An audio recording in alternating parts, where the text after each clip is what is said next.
Ulam ko mamayang tanghali, paksiw na tiaw. Yan, paksiw na tiaw. Lechon paksiw. Yung bigay yan ng balayi ko ng birthday niya. Mag-isa lang ako kahapon, hindi ko yan kinain kasi bumili ako ng isda. Hanggang bukas ko pa yan paksiw. At ito yung panghimagas ko. Puto balanghoy at saging. Yung saging sobra yan sa pista namin. At saka ito, bukas ko na ito gagawin salad. Kasi kahapon kumain ako, bukas naman.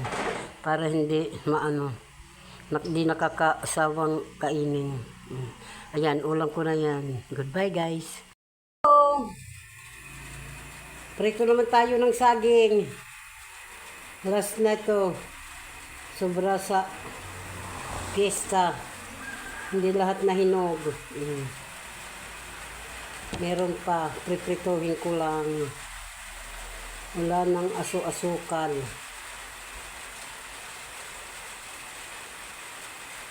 Kung dati, maraming asukal, ngayon, nga.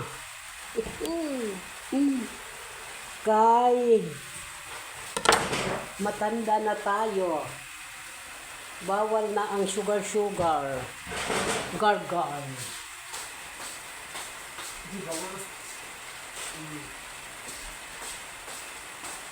Bawal na ang sugar, gar. Ano lang to, prito. Pero, hindi pa. Baka mamaya, magkagusto ko, lagyan ko to ng asukal. Hello, good morning. Priprito ako ng saging. Para mamayang tanghalian ko. Ayan, ulam ko mamayang tanghali. Paksiw na tiaw. At lechon paksiw. Yung bigay sa akin ng gulay ko, pinaksiw. Mag-isa lang ako rito. Yan ang ulam ko mamayang tanghali. Ito bukas na. Kasi kahapon gumawa ako, bukas naman. At ito yung saging ko. Yan ang pagkain ko mamayang tanghali. Okay? Goodbye.